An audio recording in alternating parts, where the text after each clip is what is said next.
there, Midnight Movie Maniacs, and welcome to episode 20. Can you believe it? 20 episodes of this bloody thing. I know. Funny, that's so exciting. It's like a landmark. It's almost old enough to drink. Yay! I've been drinking through these for months now. Anyway, episode 20 of Midnight Movie Mania. Well, as I said, 20 episodes. Oh my god, 20 of the choicest movies, shall we say? Oh, there was a couple good ones in there. Mm-hmm. Yes. Although, wait to see, I've got planned for the rest of the year. Oh, sweet mother of bejesus. Anyway, right then. So tonight we're covering the first female superhero movie ever made, Supergirl from 1984. Now, this is notoriously the biggest bomb in Hollywood, as it took nearly 20 years to have another female superhero movie from the big boys from DC or Marvel.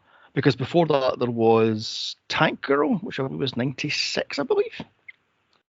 95, 96. Oh, that's a good one. And I believe Xeon Flux was 99. So, yeah. But if you're going to go for the big two, Marvel and DC, it was Catwoman and Elektra, both in 2004, 20 years after this turkey. Yeah. And Catwoman fared no better than this movie did. Oh my god, Catwoman is the guiltiest of guilty pleasure. I swear to god, it's so deliciously bad. Sharon Stone and that awful acting she does, and the CGI cat, and it's like, I've never bothered to see it. So. Oh my god, I've seen it many times. I just saw it in the cinema and was howling with laughter in the cinema. So yeah, it's like I said, Supergirl was the first female superhero movie, and it was almost the last. Yeah. Like I said, 20 years it took Hollywood to remake another one. So hey. Yeah. Well, I mean, it's not like I don't know. I mean, Superman, the movies, Superman movies were already on the downslide. Mm-hmm. So I remember when they talked about Supergirl, and I'm like, why are they doing this now? Because Superman had already run its course. And each successive movie did worse and worse at the box office. So I'm like, I remember at the time thinking, why are they making a Supergirl movie when this franchise is kind of on its way out?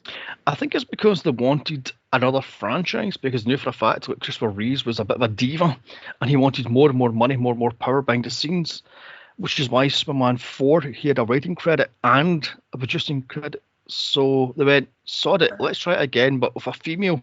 Let's just grab a nobody, like they did with Christopher Reeves, and make them into a star, and he or she would be more I don't know, pliable to our wants and needs. So this is why they got Helen what's her face? Yes, I was going to call Shaver there, so that's the wrong one. Slater. Fresh out of high school, I believe. She was 18. I mean, jeez. When she was cast. And it kind of showed. You know. Yeah. She brought no maturity to the role whatsoever. True. Although saying that, she was supposed to be a simpleton Argo-Citian, if that's a word. Innocent. So she's innocent. Yeah, that's what I'm looking for. Innocent. Naive. That's another word. Naive. Childlike. I don't know. Super being. So it kind of works. But I got to give her credit. But she had balls. She left her high school, flew straight to Britain, spent 18 months in Britain to bulk up, to gymnastics and weightlifting and also the flight harness instructions and such. So I give her that. I mean, she's 18, moving to a different country, and there's the whole and then she had to deal with what Hollywood was throwing at her, aka Faye Dunaway. Well, they didn't work very much together in this movie. No, they only had one scene together, and that was it. True. So she didn't have to endure Faye Dunaway. I don't know. I mean, the stories I heard about Faye Dunaway, she was a complete tyrant on set. She was a complete diva on set. Yeah. So, so before we get into the nitty-gritty details, when was the first time you saw this thing? This past week. It's always been on my radar, but it just never happened because I mean I was around in 1984 when it came out, and it just and I experienced the incredible bombing of this thing, and so I never saw it. Like I said before, the Superman movies were kind of on the out. Yes. I don't even think I saw Superman 3 at the time. So, it was just one of those, franchises. And I'm like, I'm like, oh, she's really pretty and she looks like Supergirl. But, I just never saw it. And, but then I forget, you and I were talking about Supergirl or something, and I forget what it was. But then I was just like, then I get into like the backstory and everything. I'm like, oh, this is really interesting. So yeah, it was pretty interesting actually. And the movie itself is not, but the backstory. No, the backstory for the movie is more just an actual bloody movie. But for me personally, before we get into the actual movie itself, me personally, I saw this on TV as a kid in '86, I believe, '87. And even as a kid, I knew this was trash. Yeah. I mean, it was like, God, this is terrible. But yeah, I mean, you say Superman was on his knees. Superman 2 was Superman 3 was terrible, and Superman 4 is a complete bloody joke. Yeah, that's what I heard. It's like, what the hell? I mean, the original idea was Superman was supposed to be a large cameo in this. He was supposed to be made sick by Selina's magic because apparently Kryptonians are allergic to magic, or no, are controlled by magic rather. But Argo Cityans aren't, because it's a different. I don't know how that bloody thing works. We did discuss that one, but Argo City is actually in a different dimension, so it's separate from everything else. That's why it survived the whole Krypton thing. I don't know, but yeah, that's how it was explained to me. So yeah, I mean, I was going, okay then. So basically, Selina uses her magic on Superman, and he's weak to it. So Kara-El flies to Earth, or comes out from the fucking droplet of water, the hell she does, and tries to save Superman and such. But Christopher was like, nope, I'm not doing a cameo, so to you. And that was it. So that was ditched, and then had to rewrite the whole thing over again, and we have this mess of a script. It would have given it a lot more legitimacy had he been in it, but I mean, it still wouldn't have been a great movie. I can't imagine. The same people were doing it, so yes, yeah. I mean, let's talk Faye Dunaway here on her bug nuts insanity. Now, she get pissed off that Helen Slater was 20 years old at the time of filming. And how dare she be a gorgeous 19, 20-year-old when I'm 40-something-year-old and looking haggard and decrepit, and I want this light thing, and I want this one, I want this to be shot so many times, I want this to be shot, I want this. She's up late for like 4 hours on set, late. She barely knew her. She was firing light people left, right, and centre. She was talking back to the director, the producers. Apparently, one of the producers' wives had to drive her to the set every day. Fire the bitch then. I mean, it's funny because you hear her in interviews at the time, promoting the movie, and she's just all smiles and it's like, this was just such a great experience, and she's just like, saying, what a fun movie it is, and so on and so forth, and then she's just like this very fun, dynamic interview, and then you hear all these stories about behind the scenes, and Brenda Vaccaro was just not taking it from her at all. God, yeah. So even Brenda was like, we had an understanding, because Brenda doesn't take crap from anybody. I don't know if you know who Brenda Vaccaro is, but you don't mess with her. Yeah, put a pin on that one because we'll get back to that in a second. Yeah. But yeah, like I says, there's a behind the scenes documentary on YouTube, which I think is on the Blu-ray, I believe. It's also on the DVD. And it has Faye Dunaway all smiles, all Mummy Dearest like, all going, this is such a pleasant, da, da, da, da, da. And then you can see it in her eyes, she's like, the bitch is younger than me by 20 years, I will kill her in her sleep, sort of thing. You can see the resentment in her eyes, and it's like, yeah, love, you. Yeah. Although, apparently, she demanded to have multiple takes, but would only give the director one take to walk off the set. It's like, what the fuck? Well, it's not like they didn't know what they were getting, because that's how she is in most every movie that she's ever done. So it's not like, oh my gosh, why is Faye acting this way? It's like, yeah, that's what she does. I mean, it's not like Hollywood didn't know. No, I don't get why she's so famous. I mean, she won an Oscar for Bonnie and Clyde, was it? She won an Oscar for. I mean, what to do? She won one Oscar, and it's not like she's bloody Meryl Streep. You know, she's not winning Oscars hands over fist. It's not like she's Bette Davis or Joan Crawford. I mean, no matter how much she tries to be Mummy Dearest, it doesn't work that way, love. I mean, my God. Well, when was Mommy Dearest? Was that before or after this movie? That was 80. Okay, so it was before. So 4 years. Okay. Yeah. So 4 years. Yes, that kind of had played out already by that point too.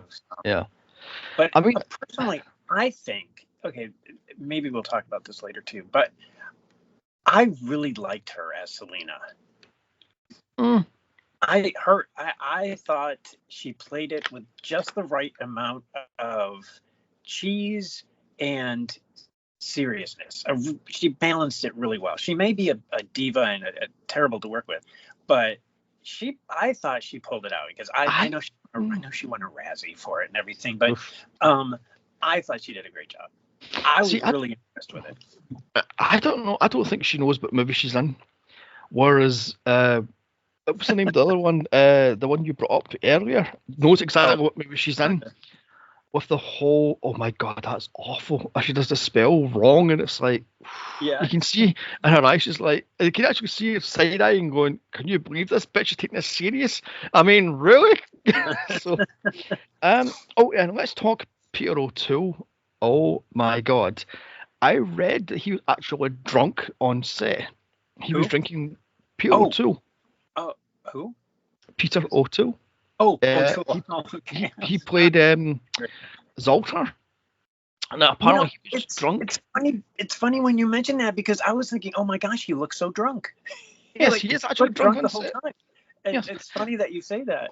Apparently he was doing shots of whiskey on the set, and apparently that Squirt bottle was dark rum.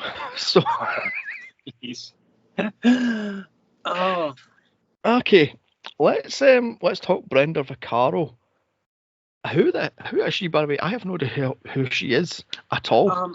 She's a movie and TV actress, very very popular in this late 70s, early 80s especially.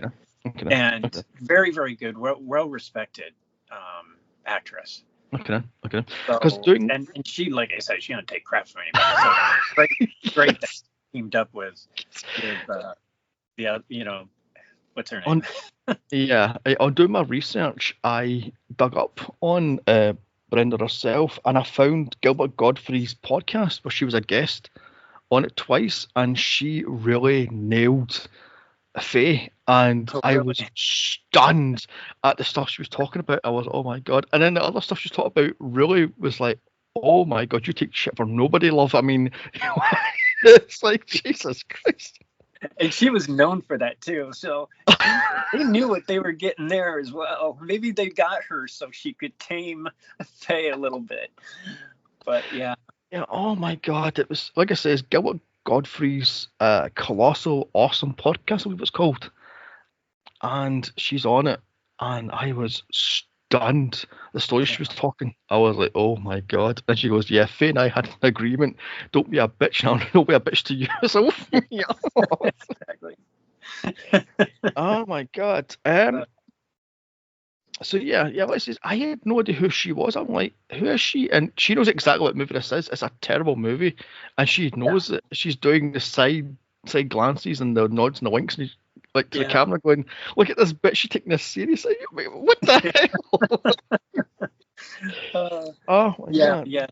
I thought she was a really good companion to Faye, like really good sidekick that kind of stole almost every scene that she was in. Although I do feel sorry for her at the end. She gets sucked into the Phantom Zone. What did she do wrong? She just sat there. She done nothing wrong. I was like, I was disappointed with that too. I'm like, well, that's not very nice. I thought she was gonna get get out of it. But nope. She was sucked in. What's his name? Nigel, because he was a bit of a dick. Also, I was like, suck him in and leave the other. I mean, she done nothing wrong. She just sort of pointed and laughed and as such. So it's like, So, oh yes, I done a lot of research on Christopher Reeves. As I said, he was supposed to be in this for about half an hour or something like that, chained up in the castle sort of thing.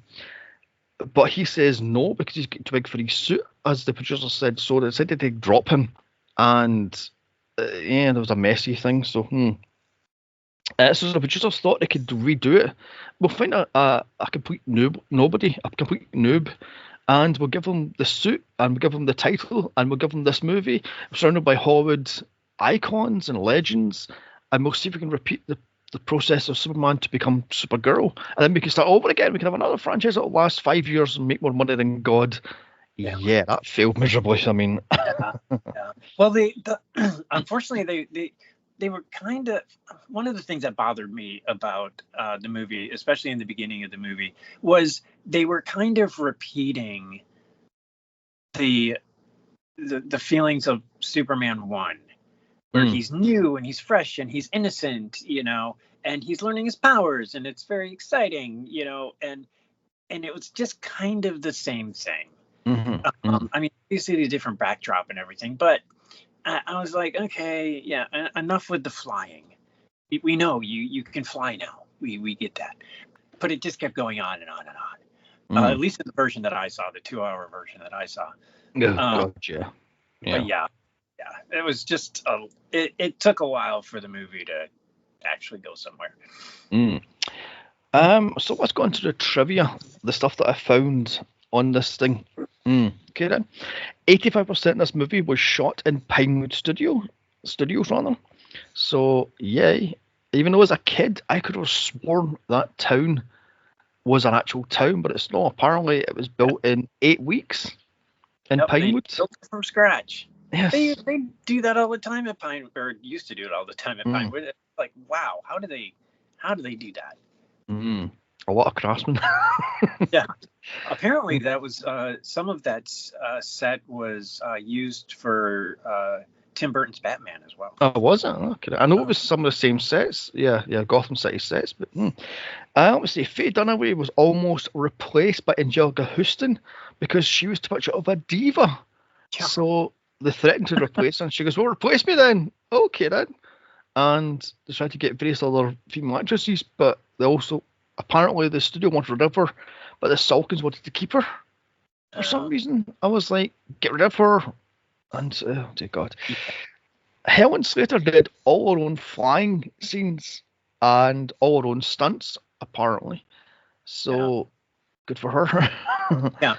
Except for when she flew out of the water. Yeah, that's a stand. What was that? Cardboard cut or something like that. It was a cardboard cutout of her, and they just put it on strings and they just lifted it out of the water. Oh my God, it's so. I loved when I read that. I'm like, oh my gosh! I knew something looked wrong in that scene, but I couldn't put my finger on it. I'm like, no, I know. Yes, it's so bad. You can also see the big thick string they used to pull it out of the water. I'm like, Jesus. Oh my God! Apparently, those rigs she was wearing were custom built for her body shape.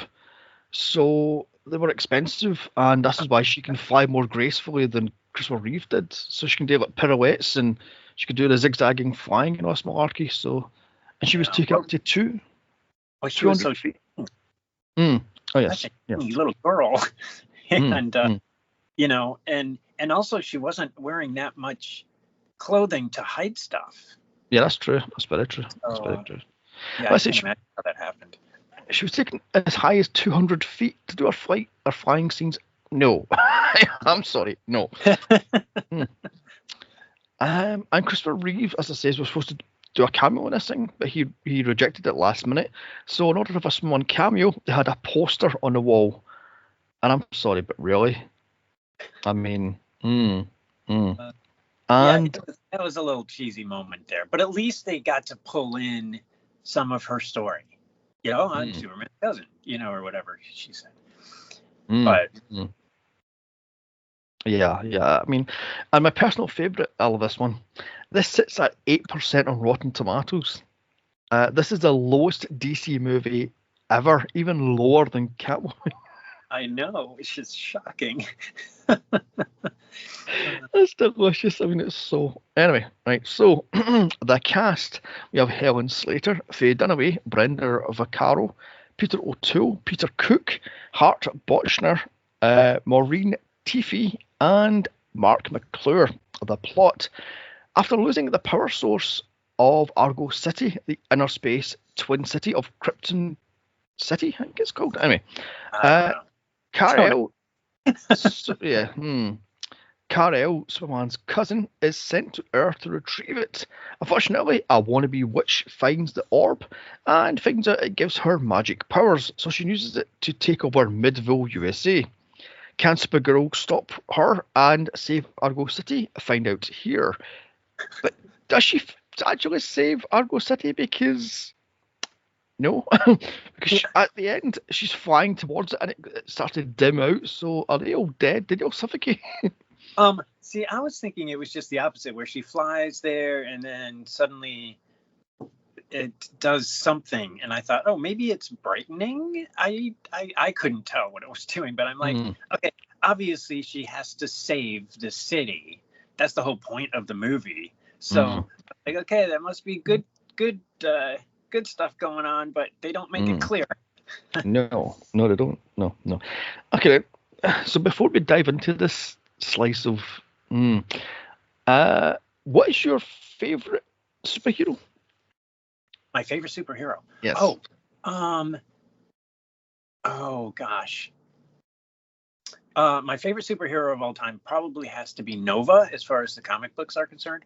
But as far as the movies, definitely Ant-Man. Interesting. I was a fan of Ant-Man since the 80s.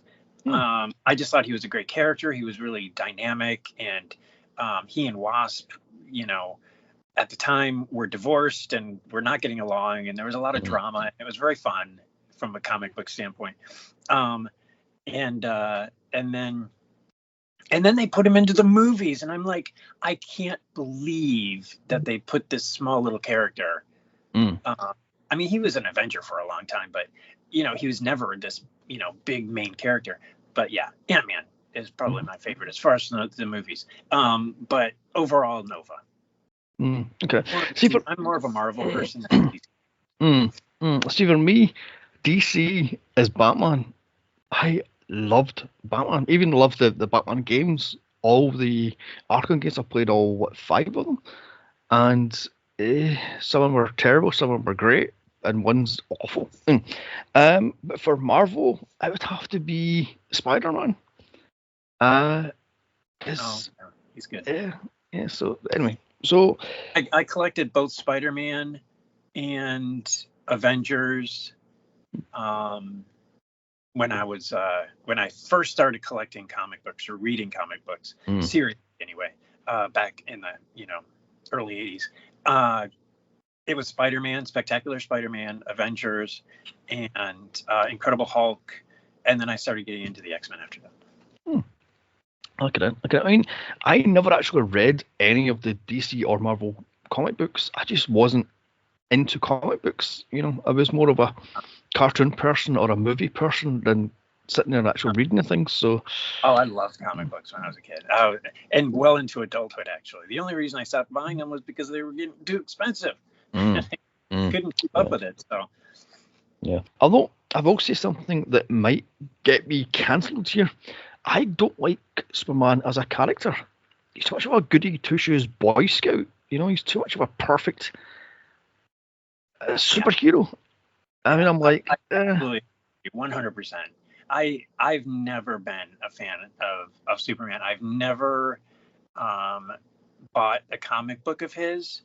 The only times I've ever really seen him was when he just would show up in another comic book that I happened to buy. But no. Especially when I started collecting comics, which was in the 80s, the early 80s. Superman was a terrible character. I mean, he was just boring. There was nothing interesting. The stories were way too simple. Like they were, gauged for like 9-year-olds and stuff like that, and it was just not interesting. Yeah, I mean, Marvel to me, was doing very different things with their work at the time, so they were far more interesting. Yeah, I mean, to me, he's this overpowered Boy Scout who can be stopped by a rock. It's like, really? a lame. I mean, honest to God. Oh, by the way, have you seen the Flash the 2023 Flash? I have not, no. Yeah. Well, I bring it up because Supergirl is in the Flash. I've heard that. I did not know that. Yeah, and there are actually 2 Supergirls. There's Helen and the other one, the actual Supergirl for that movie. And I've got to say, she is a good Supergirl. I don't give a fuck what people say. Oh my God, she's a terrible. Oh, it's pushing feminism to the max, but she's actually a good female Supergirl. So to that, but I will say, the CGI in that thing is shocking. By God, the CGI is terrible. Really? Jesus, wept. It's terrible. Oh yes, Supergirl. Did you watch the TV show? Supergirl TV show. Yeah. I tried that and gave up after the second season. She worked my last nerve. Frankly, she was too much of a know-all. She was like, and I hated her Supergirl. She was always so, I don't know, weak. It's like you're supposed to be the girl of steel. But you're so like, oh, I know, I'll use my whatever it was, and I've got a new ability, I can use this, and it's like, yeah. So, it was different. That I enjoyed it just because I thought it was fun, but it got very convoluted the more it went along. Yeah, the Arrowverse, I didn't like the Arrowverse at all. I was like, could we just keep them separate instead of having Arrow and Flash and Supergirl and bring it Legends of Tomorrow and Batgirl? It's like, keep them separate because it's annoying now, and there's too many characters, and it's like, oh God. Yeah, because at one point I remember watching an episode and some character showed up and I was like, they acted like I was supposed to know who this was. It gave no backstory to this. They just assumed that you knew who this, and he was from some other CW show, and I didn't watch that CW show, so I'm like, this is very confusing to me. Yeah, like I says, I gave up on the second season of Supergirl. I gave up the third season of Arrow and the second season of The Flash, and I didn't really watch Legends of, what the hell it's called, Legends of Tomorrow, what the fuck it's called. I was like, no, this is garbage. So yeah, and I've got to, oh, by the way, were you a fan of Smallville? Since we're going to go do the all with Superman stuff. I watched the first few episodes of Smallville, but then I dropped off and never. I don't think I even watched the full first season of it. It just wasn't like, it wasn't my thing. It was just like 90210, not quite superheroes. It was weird. Yeah, I gave up after the 5th season. I was like, I'm done with this thing, because it was just the same rinse and repeat crap. It's like, enough with the old woe is me fucking Dawson's fucking, what's it called? Dawson's Hill 1, 2, what the hell is this? Like, enough of this crap. I mean, but the boyfriend loves Superman, so we watched it to the end, and I went, is this it? The big ending? And he isn't even Superman, so to that. So I didn't like at all. And then he's now hooked onto Lois and Superman, which is the bottom of the barrel entertainment, frankly. Oh, I've heard of that, but I have not seen it. Where does it play? What's it? I have no idea what's on in this. I think it's CW in the States. I have no idea. Oh, probably. But in Britain, it's on the BBC. So on the BBC iPlayer actually. So, but yeah, I've tried watching it and I just don't like it. Superman is a cuck in this thing. He is depowered. He is a weakling. He gets tossed around willy-nilly. It's like you're supposed to be a mature Superman with twin sons who may want to have your abilities, and you're depowered. Plus, Lois is a nagging bitch, frankly. She has two facial expressions. Do I smell a fart? Or am I sucking a lemon? That's all she has. And she is... Oh, I can't stand this Lois Lane, and I can't stand this Superman. They are terrible. And it's like... Oh, that's too bad. So she's no Terry Hatcher. Oh, my God. No, she's no... what the hell's the other one? Amy... What the hell's the one from Man of Steel? You know, she's not her either. But yeah, like I say, I don't like it at all. She has no acting or no emotion at all. She either has, am I sucking a lemon or did I smell a fart? That's all she has. I mean, my God. And the two twins, I'm like, just have one be evil and one be good at two shoes and be away with it. Because this, like, and they've got like the doomsday people coming in, and it's like, can we just stop this? And you've got anyway, back the CGI looks like shit also. Oh my God, the CGI looks like it's made with stick about plastic hopes and dreams, frankly. It is terrible. Oh my God. Anyway, well, if it's CW, you know, their budget is probably pretty small. My God. Oh yeah, speaking of budget, I forgot to mention the budget of this thing. So this thing had a budget of $35 million and it pulled in 14.2. So wasn't that a waste of money? That's, I mean, did it ever make money? I mean, well, the DVD, or not the DVD, but the video release was like delayed for years, so they couldn't make money there. I have no idea. I mean, all I know is the DVD I bought, it came out the exact same day as Superman Returns back in 2000 and what was that, 6? And I bought it then for like $5. So so they're not making their money back. No. So let's talk about this travesty. Right, the titles. Oh, sweet mother of bejesus, can we talk about titles? And the music, that theme is terrible. That's stuck in my head all day. It's like, why can't I use the Superman theme for... Oh my God. Yeah, I mean, I understand them wanting to, do something different, but it's what's his name? Jerry Goldsmith? Yes, yeah. Who did the music? I'm like, you're much better than this soundtrack. My opinion. I thought it was very kind of superhero generic. There was nothing like original about it. It was like, this is what I could hear on a TV show, and it should have been bigger. Yeah. But the one thing that shocked me was these credits cost $1 million to make. How? $1 million. I mean, they did look pretty cool, I will tell you. But wow. Okay, how much of that $1 million up the producer's nose? There's no chance in hell let this thing cost $1 million. Come on, I mean, my God. By the way, and that font was terrible. I hate that font. I don't know where that font came from, or if they made it for the movie, but it's terrible. Because the Supergirl logo, they basically used the Supergirl logo and made a font out of it. But the Supergirl logo was terrible. It was just this mamby-pamby, girly kind of font. And I'm like, come on, she's supposed to be like this. Make it cool. Don't make it like like it should be on a Barbie package. Yeah.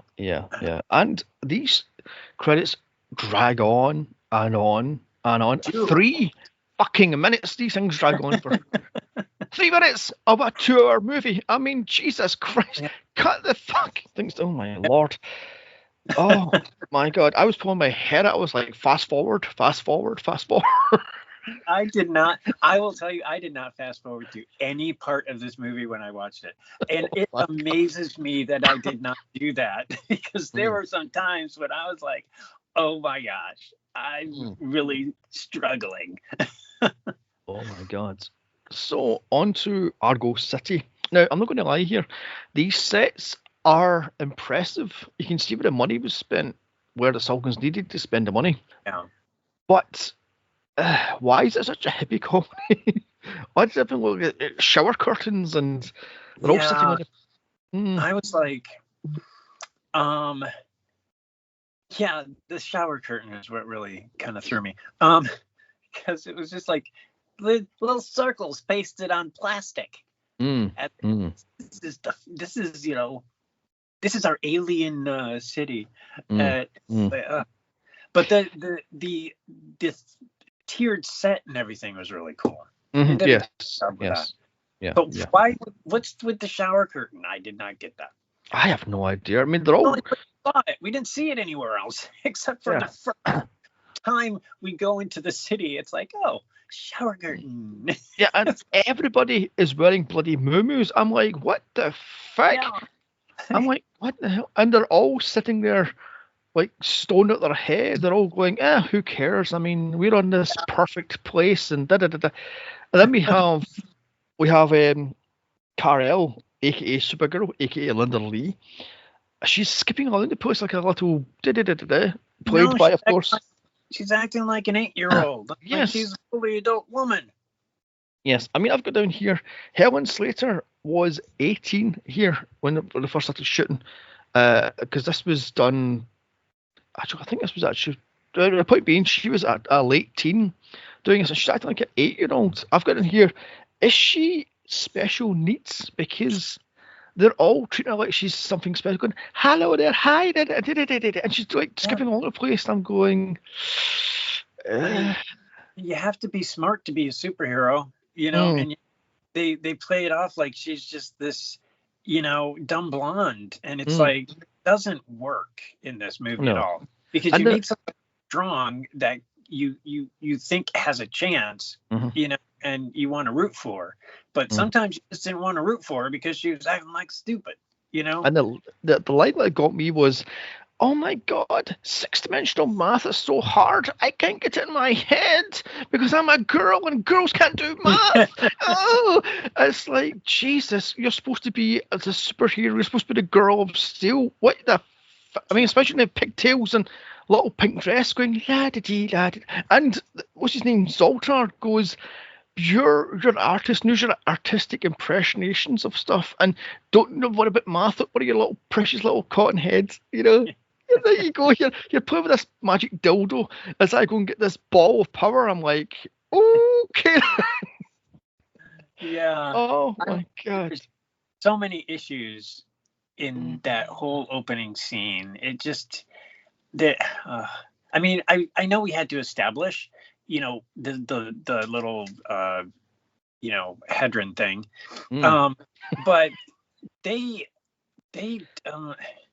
I mean, they never explained it. They just showed that it.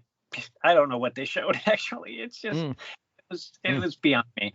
But it was I thought the whole thing was problematic. However, Mia Farrow was fantastic. Yeah, we'll go back to her. She was the only normal one in that entire scene. And that's saying something, my God. I mean, yeah, that's true. Okay. So then we meet Zoltar, the leader.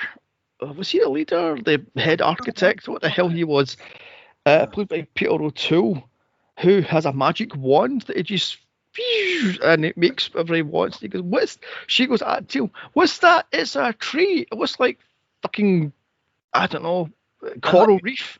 It's not. I'm like, that's not a tree. Oh my God. You need to go to Earth so you can see a real tree. And I'm loving the fact how he told anybody, "I'm leaving. I'm going to Earth. I'm going to Venus. I'm going to Saturn. I'm going to Mars." And like, well, piss off then. Yeah. I'm like, why are we having this conversation? Is what I was thinking. I'm like, who cares? Just. I mean, according to Helen Slater, he stunk of stale cigarettes and whiskey. So yay. And that's saying a lot because Helen Slater is like the nicest person in the world. For her to, oh my God, talk about something like that. Even with Faye Dunaway, she was very measured in her criticism. and so for her to say that about Peter O'Toole is saying a lot. Yeah. And he was way OTT with the zips up and I'm gone. I'm like, oh my God. And the squirt. Would you have some squirt? I'm like, enough with the squirt. That's so creepy. I'm like, oh my gosh, stop that. Stop it now. Oh my God. And here he drops in his technobabble bullshit, but they're in inner space, not outer space. The entire city is on a water drop on a leaf on Earth. I have no idea. What? Is that how? I'm wondering. I was trying to understand all of that, and I suddenly she just burst out of water and she's on Earth, and I'm like, wait, what? Yeah. Okay. I mean, how much acid and how much weed was smoked when he came up with that genius idea?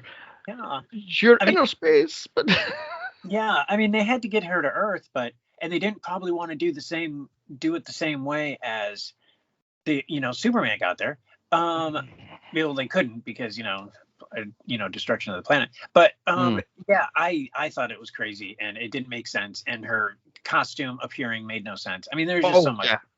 Yeah, we have to talk about that, by the way, because that's ridiculous. Although apparently in the comic books, I can't remember who actually had there was a part of Argo City was shielded from the radiation, but the shielding was failing, and that's how she gets sent to Earth because the shielding failed, and that's because apparently it was attached to Krypton and it flew off or something like that, and it like kryptonite underneath it, and it was leaking. Oh, I have no idea. Got to say that I haven't read the comics, but I listened to a few podcasts about Superman and Supergirl, and that's the explanation for Argo City. It was actually part of Krypton itself, but I don't know, it blew into space. I have no idea. Anyway, what I do love about it was Zoltar has his dildo wand and his magic ball, and he's going, "Ooh, look at this." I'm going, leave it, John. Just leave it. Walk away from that. I'm not going anywhere near that thing. And then, oh my God. And then he lets her play with the magic wand thing, and she's sitting there, legs akimbo, going, "Ooh." I'm going, nope, I'm not touching that one. Nope. And she's going, "Oh, look, a dragonfly." And he kicks her the ball and goes, "Woo, woo," and it comes alive. And I'm going, what is happening? And then, oh, yeah.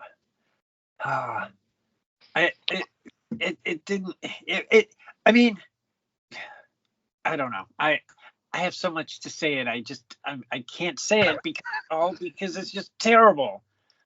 The whole dragonfly thing was stupid. It flying out of Argon or whatever that stupid city is. And it just like flies, just like, oh my gosh, this is just made out of another shower curtain. And we're all going to die because of it. And it's just like, oh my gosh, just stop. Although I will say, right, before you lose your rack, I think I finally broke you. I broke the nice guy. The thing is, when I finished watching this movie, I remember thinking, no, that wasn't the train wreck that I thought it was. But now it's all coming back to me. Oh my god. Anyway, so I've got a theory here. I reckon Zoltar set her up. He knew she was special, so he stole the stupid ball thingamajig, what the fuck that thing was called, the Omega Hedron, and used his magic wand for her to, I don't know, make something stupid. Because also it's down to him what the city died, because he had the ultra thin pieces of plastic as their shield. I'm like, what the fuck was that all about? He just sealed it up. It's like, Yeah. oh, okay, well, that was easy. He had his little escape pod sitting there going, this can take me from inner space to outer space via some bullshit technobabble crap tunnel thing. I'm like, so you set her up to fail. So do you think that he did that not thinking that she wouldn't necessarily take the ship, but that he was going to take the ship and leave with the ball? Either that, or else he knew she was going to cock up somehow, and she would steal the ship, and he would be stuck in Phantom Zone, because nobody dies in Phantom Zone. You just live in purgatory forever. So he goes, yeah, you can all suffocate and die, but I'm going to Phantom Zone, but I can live forever. So I'm on to you, mate. So we are Squirt. Yeah, that's Squirt. Oh my gosh, that's so gross.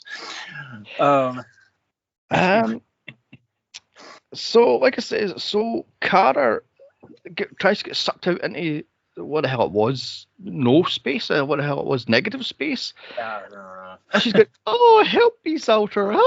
The whole wall ripped off, but then it cuts a little teeny wee tear. I'm like, how the Yeah, I know. Well, it's just, yeah, it makes no sense. It was just dumb. And then I don't know. That's that stupid spaceship little ball thing. Oh my god. And oh yes. I mean, I realized we had to get her there to Earth somehow, but yeah, none of it worked for me. I've got in here, Allura, played by Mia Farrow, is Kara's mum. What the fuck is she doing here? What is she? I mean, she's going, so Zoltar, tell me, what are you doing? He goes, oh, I'm thinking about going to Venus or Uranus or fucking, what it was, Pluto and blood. She goes, oh, isn't that nice? Meanwhile, your daughter's sitting there going, woo, woo, with the fucking dildo wand. And I'm going, oh my god, they want to make money? Make the dildo wands and they'll make a fortune. Jesus Christ. So the power source gets sucked out into negative space and it hurls towards Earth somehow. So Kara uses this time to steal Zoltar's escape pod thing, and she goes after the power source, leaving Argo City to die, frankly. Meanwhile, Zoltar is sent to the Phantom Zone, which I think is his plan all along. So yeah, because he basically said, send me to the Phantom Zone because that's what I deserve. And it's like, chill out there, dude. It's like, it's not a great place, but oh my god. And cue special effects that I haven't seen since 2001, A Space Odyssey. I swear to God, this is spilled milk, cracked raw eggs, and orange juice as special effects. And it goes on forever. Oh, good God. I'm like, also, at one point, there's boiling peas. I'm like, why is there boiling peas? What the fuck? I missed the boiling peas, damn it. I swear to God, that looks like there's boiling peas. Oh my God. So, back on Earth, we meet wannabe witch Selena, played by Faye Dunaway in all her fucking mum-dearest greatness. Yeah. And her boyfriend Warlock, Nigel, played by Peter Cook. And I've got to say here, he hated her. He wanted her fired. So, apparently he was sick and tired of her diva attitude. He wanted her fucking fired and kicked out of the country, basically. So, yeah. Oh my god. So like I says, the producers wanted, as done with Superman, they wanted an Oscar winner and wanted all these classical actors to be surrounded by the main lead, who was a newbie. But this thing failed miserably because Peter Cook looks like he's stoned and or pissed out of his head. Faye Dunaway looks like she'll strangle her agent any second. You've got Brenda Vaccaro in the background, like laughing, giving side eye to Faye Dunaway, who's on the. She was having fun, at least, you know. I mean, she's going, how much more do I push to Faye over the edge? How much more can you push? I mean, for God's sake. And you've got Peter O'Toole knocking back whiskey like no tomorrow. I'm like, what in the feck? Yeah, you're right. None of it worked. And, you know, Helen Slater is a good actress. She's not in this movie, which tells me that it was poor direction. You know what I mean? Because we've seen her act, since then, and she's totally good. You know, she's good. Actually, saying that, I've only seen her playing Supergirl, and she also appears in Smallville as Superman's mom, I believe. Yeah. That's all I've seen her in. So what else is she in? I've never seen anything else. Those are the only two things that I've seen her in. But I know she's done other things too. She's done mostly TV. I see. Look at that. Stuff. But she's good in those. It's not like she can't act. So I just think it was poor direction. I think it was the direction. Yeah. Very, very not good.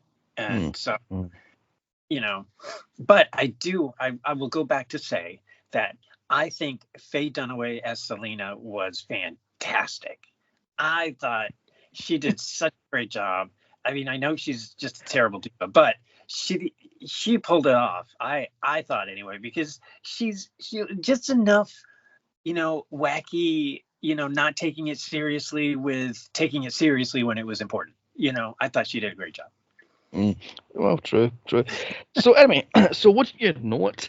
They're at the riverside having, I don't know, picnic, and the Omega Hedron thing splashes and lands right inside of their, what the fuck that stuff was? What the hell was that? A little ranch dressing. I don't know what the fuck I landed in. And immediately she picks up and goes, "Ooh, look, magic!" And she goes, "Give me immortality." And just got that, she just picks up and goes, "Give me an immortality," and boom, she's now immortal. I'm like, really, love, that's how that one works. Something just falls out the sky, you pick up and go, "Ooh, immortality." Ooh. Yeah. Well, when the last time Omega Hedron fell into my hands, that's the first thing that popped into my head. Oh my! It happens all the time. I mean, has it never happened to you? No, unfortunately, no. I had to for a Diet Coke because I was really thirsty at the time. So, and handily on the car radio, it tells Superman's away on some distant planet, 300 billion years or hell it was, light years away. So that's him cut out then. So yeah. Oh my God! Not to fear ever.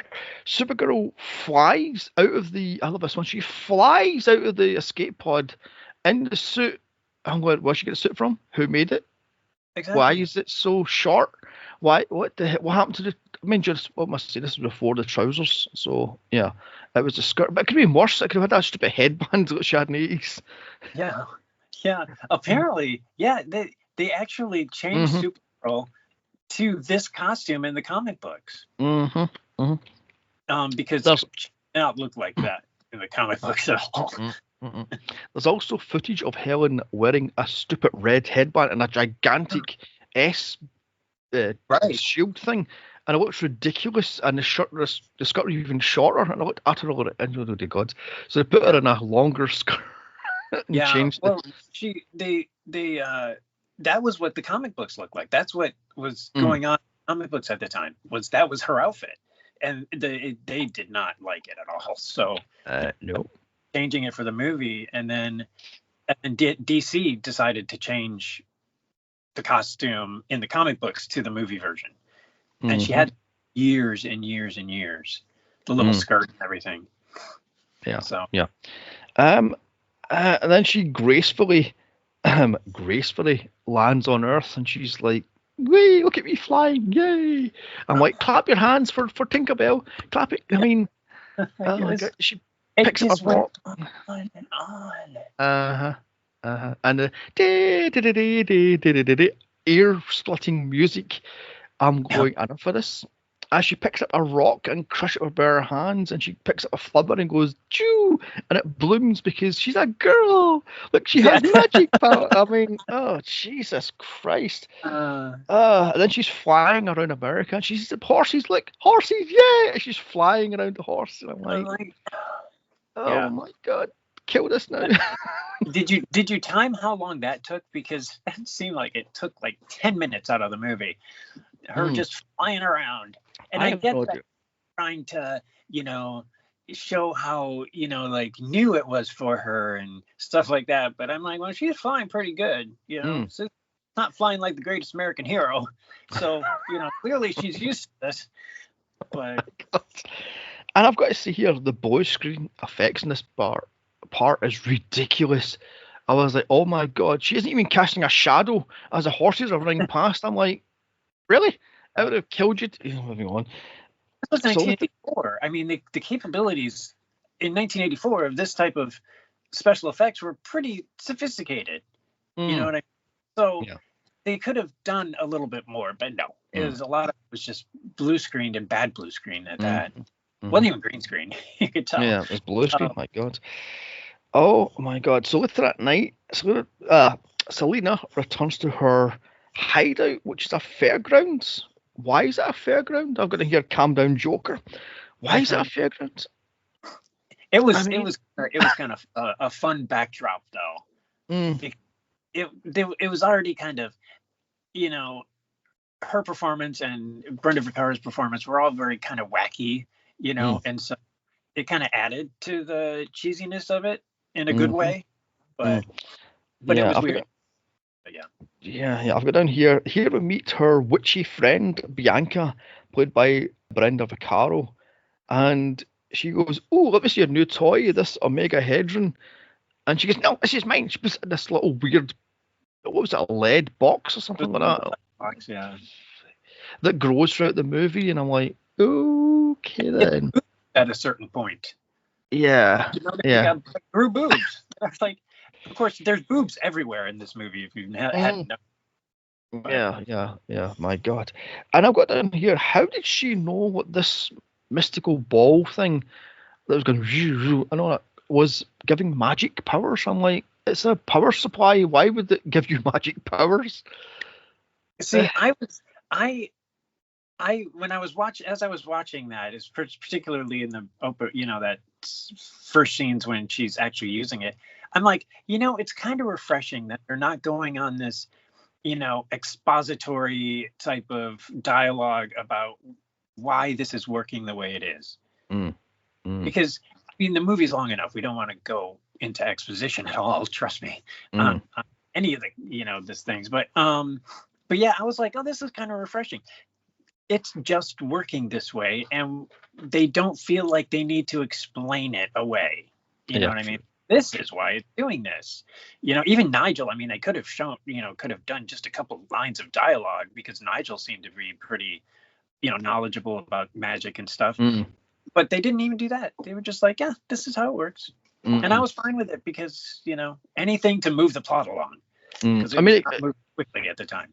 It could be worse. It could have been Lana Luthor, or one of these ridiculous LL names for the Luthors. That was the arch nemesis of Supergirl. I mean, but they picked a witch because she's a girly girl, so therefore she fights against a witch. I mean, dear God. Anyway, so meanwhile, Supergirl lands in Midville and is sexually harassed by two truckers, one of which is played by a pre-Max Headroom Matt Fury. Oh my God! But I love the fact how they see her.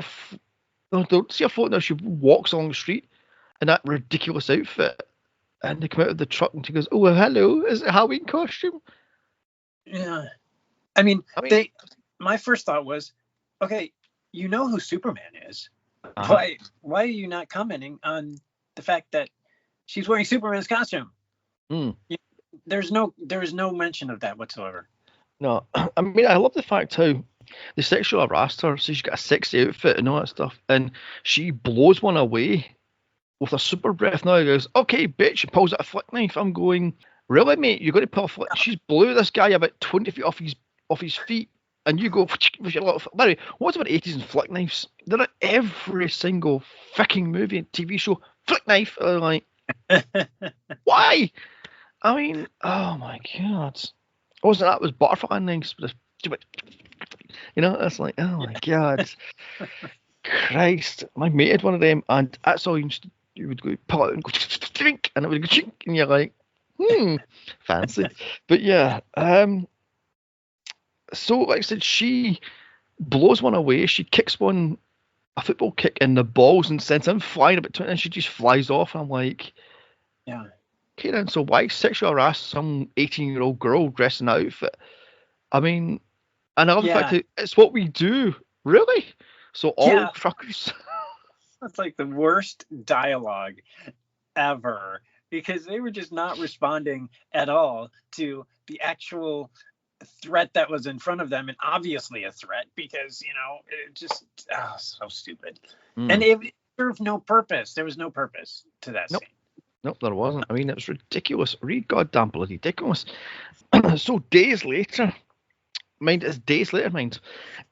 at the fairground, Selena throws a party, as you do, to show off her new powers, and I'm going, okay then.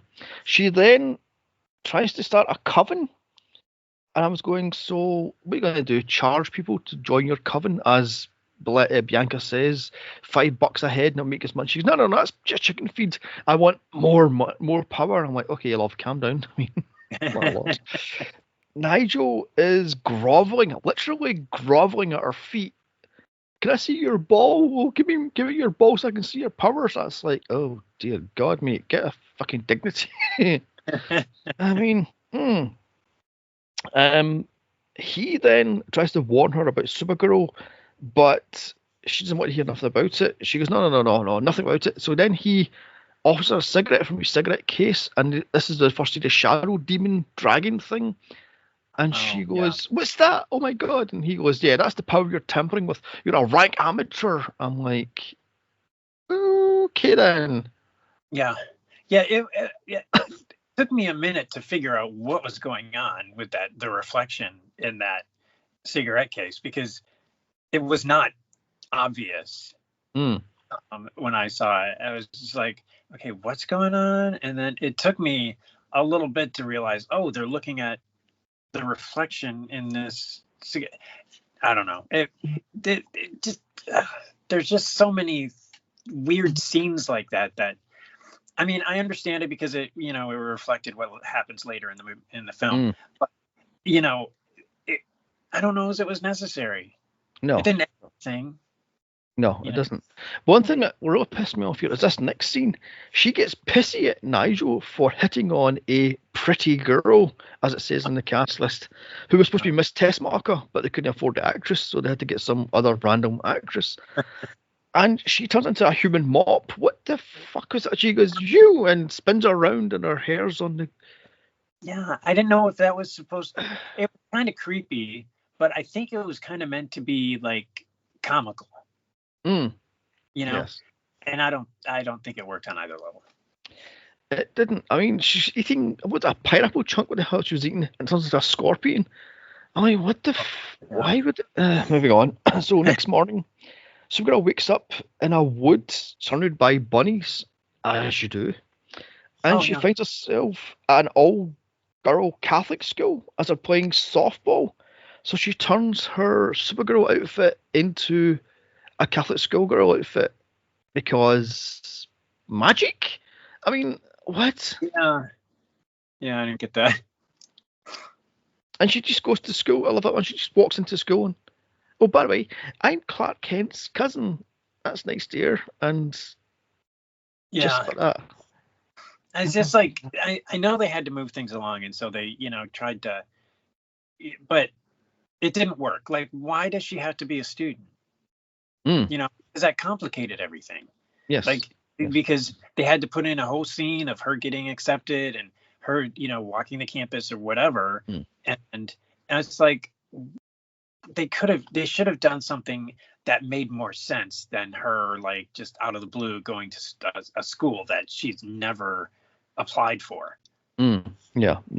By the way, I've got down here, I take it this is more Superman's powers, like pulling the plastic S shield off and throwing it. It does a gigantic blanket that wraps around Kryptonians, or his heat vision that rebuilds the Great Wall of China, or his, I don't know, spinning around, makes someone into a drill bit. I mean, So, but she just walks behind a tree and she just transfers piece by piece as the outfit changes from the outfit to the Catholic schoolgirl. Then she goes, "I'm wait, my name is Linda Lee, and oh my God, who wrote this? I still got to hear who wrote this. Jesus. Yeah. And oh my God, the headmaster is a fucking idiot. He's going, I will not crack under the pressure. I will not allow them to do this. And he's knocking back pills. I'm like, I know. Okay. I don't know. It's so often this movie doesn't know what it wants to be. Throughout the entire film, you know, it just doesn't seem to know what it's doing. No, it doesn't. Does it want to be? Yeah, does it want to be a straight comedy? Does it want to be a straight superhero movie? Does it want to be dark, sinister look at magic and how it can corrupts, or is it going to be light and fluffy because she's a girly girl? She look at the ponies, woo! Look at that. I mean, it's like, oh my God, it doesn't know what it wants to be. So yeah, I love the fact how she goes to the headmaster's office and she takes up the letter of acceptance, and I swear to God, that scene is in one of the Spider-Man movies, but I can't find it. So am I from an alternative dimension? Spider-Man goes and takes up his own whatever it was, letter of acceptance, because I swear that was in an earlier Superman movie, but I can't find it anywhere. So I'm like, was it my brain as a kid mixed the two things together? You know, I mean, so because the bit where Clark goes into the Daily Planet on the first day and he's trying to get the bomb and it spills everywhere, I'm going, did he do that so he can type up the thing real quick? But nope, it's not. So did my young brain merge these things together? Because I remember I watched all these movies and did I mix it all together? Or moving on. No, it wasn't here. So news us to type up. Oh yes, handily. I love this one. Handily, Nigel is a math teacher, as you do. Oh yeah. That's so. And the thing is, it didn't serve any purpose for him being a math teacher at the school. It really didn't. I mean, it didn't play into the plot at all. No. I love the fact how this is a Catholic girls' school. I'm like, why is it a Catholic girls' school? Yeah. And why is it? It's an all-girl Catholic school, but you've got male teachers. Shouldn't you have all female teachers? Moving on. Oh, yes. No. Dear. Can we talk product placement? What is with A&W root beer? Is that what it's called? Yeah. Popeyes. Yeah, Popeyes and Kellogg's and various other. What? Oh my God. Everywhere. There was a billboard too that had something on it that I remember seeing, and like, oh wow, because it was really prominent in Midvale. I don't remember what it was, but yeah, I was like, wow, okay, this is like blatant 80s product placement. And by the way, is it true that Popeye's chicken is the greasiest chicken in the world? I mean, I've never had Popeye's. I would say no. I've had Popeye. There's one at the end of my street, actually. But I don't recall it being particularly greasy. Okay, because there was a Popeyes opened up in the city centre of Glasgow, like literally 5 minutes from here. But I'm too nervous to try it because I've heard it's greasy and disgusting and slimy, and I don't like KFC. So, it's different than KFC. I would say it's drier than KFC. I don't remember. I just do not. I remember KFC being greasy, but I don't recall Popeyes being greasy. It's been a while since I've had it. Since it's spicy, it tends to be very spicy because it's New Orleans. And so I don't tend to go to Popeyes, but I'm not into spice. Good, so. No, neither am I. Anyway, moving on then. So the head teacher takes Linda Lee to the dorms to bunk with Lucy Lane, played by Maureen Teefy. She's Lois Lane's little sister, cousin, what the fuck she is. Um, And I'm going, she goes... Sister. I think her little sister. Yeah. I see. Okay then. She goes, oh, no. Oh, I'm going to have a single dorm this year. You're promised me a single dorm. Yeah, she's got tape running up the length of her room saying, this side is mine. This is yours. So why would she tape the fucking room? Yeah. Oh my! I love the fact that she's got half-naked men on her walls. I'm like, what the fuck? Oh, I know. They were everywhere. I was like, oh my god. And then going reading a comic book. Did you notice the comic book she was reading? No, I didn't. I noticed she was reading a book, but It was an Incredible Hulk comic book. I was like, okay, why is there a Marvel comic book in this movie? That should not make sense. Yeah, it should not have been Superman. You know, Yeah. I mean, or Supergirl. Anything like the Flash or you know, Justice League, anything but a Marvel Incredible Hulk. Oh yes, and I've got to say, I don't like the way Linda sort of goes all dewy-eyed at the poster of Superman. She goes, "That's my cousin." As she goes to stroke it, I'm like, "Okay, Sweet Home Alabama's gone here." I mean, what? The... Jesus. Yeah, that was a little weird. There's a lot of weirdness in this movie. Yeah, that was weird. Yeah, I mean, then later on in the movie, she's like, Linda Lee, she's trying on bras and stuffing. I'm like, why are you stuffing bras? I mean, what the fuck? Again, I think they were trying to make a cute, funny moment, and it did not work. Nope, it didn't work at all. So it was tough, weird. Oh my god. So outside, as you do, Selena is driving around the Catholic school grounds. Why is she driving around in this big, large, fancy car? And she get tarot cards out, and they're basically telling her to make everybody fall in love with her, so she can control their minds and control their feelings and control their emotions. What? Yeah. Another subplot that really made no sense too. No, there's one dropped line where Nigel says, "You were a wannabe rank amateur witch who was reading tarot cards in Louisiana when I found you, and now you're this rich success." I'm like, she's not rich, she's living in a fucking abandoned fairground. Yeah. Oh my god. Anyway, so meanwhile, Bianca claps eyes on the hunky gardener, because every Scot is a hunky gardener, who's shirtless, wearing the tightest jeans imaginable. Sweet mother of Jesus, they were tight jeans. My lord. Ethan, played by Hart Brochner. Now, when I was a kid, I thought, well, hello, he was hot to trot sort of thing. But watching it back, oh my god, he is so skinny. I was like, what the... am I ruined with today's ultra-muscled men, where he seems... Because in the 80s and 90s, he was deemed as the perfect body. And don't get me wrong, he still has a good body, but oh my god, you're skinny. Am I just wasted? I mean, as the boyfriend says, you're wasted. Yeah, it's true. Back in the 80s, they weren't into like the Captain America type of bodies, you know. They were more like Christopher Reeve's body was not like super cut, you know what I mean? And so yeah, I don't know why that is. I don't know what the change when the change happened, but yeah, I'm guessing they weren't like super cut or anything. They were just kind of muscly-ish, you know.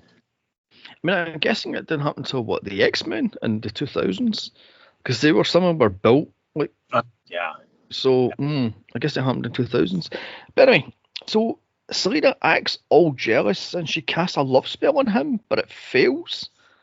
I'm going right then. So you see this pretty boy who's shirtless, glowing twigs back on there. What the fuck was he doing? But he was rubbing the tree with, what was that thing? And he was gluing stuff to it. What the fuck was he? He cut off a branch. Oh, right, and okay. So you put this stuff on it so it seals where you, so it protects the tree. Oh, right, so you okay. cut off it, and there's that little stump of, whatever, the tree that is kind of still on the tree but doesn't have a branch attached to it anymore. Mm-hmm. You paint it with this specific stuff to protect the tree so it doesn't get any diseases or start rotting through that little. Because I thought, why is he sticking things to the tree? What the fuck? What's going on there? So, I mean, you see that. I was too busy purring at his ass, frankly, but moving on.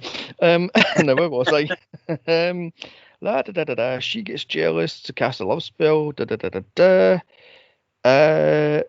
And then it's like, did we walk into the set of Cougar Town here?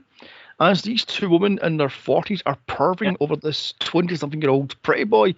I'm going, wow, this is a bit sleazy, is it not? I mean, my God. And it's all sorts of sleazy soap opera as they're going, oh, hello, he's quite nice, and all that stuff. I'll cast magic spell, he'll be mine, sort of stuff, and get me a spider and a nutshell and this and that. And I'm like, wow, where did this go from ultimate power to let's have the pretty young thing?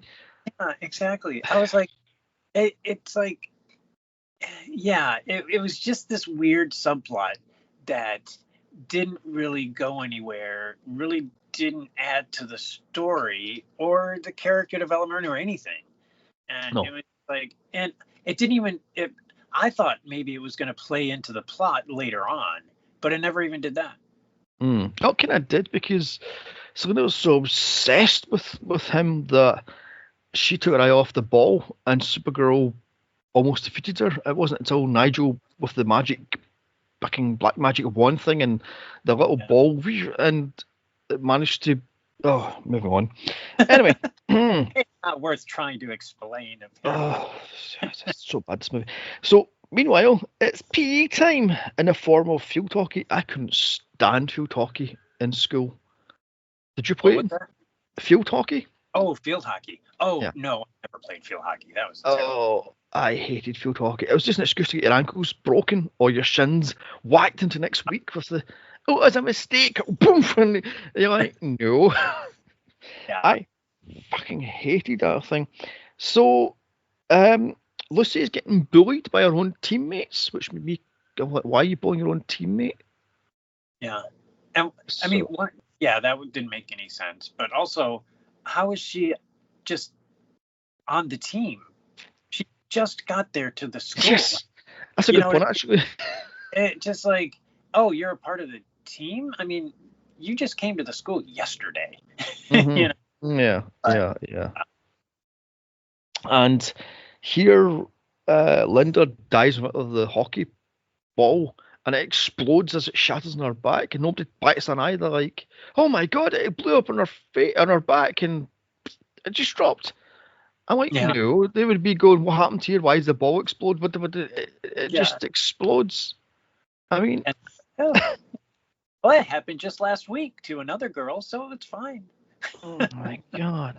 I love the fact that it's a rubber ball, but it explodes like it's made of chalk. I'm like, why would it explode? Oh my God! And cue Porky style revenge as the bullies try to scald all the girls by turning off the cold water. I'm like, that's a bit extreme, is it not? I mean, all they done was not let you break Lucy's face with the hockey ball, but you want to scold him because you're a bitch, frankly. Yeah. What? And even the best friend bully goes, maybe turn the water to cold and give them a cold shower. No, I want to scold them because they're all a bunch of. I'm like, whoa. No, it's like, where did hatred come from? And of course, Lucy, Linda hears him behind a wall, so she has her.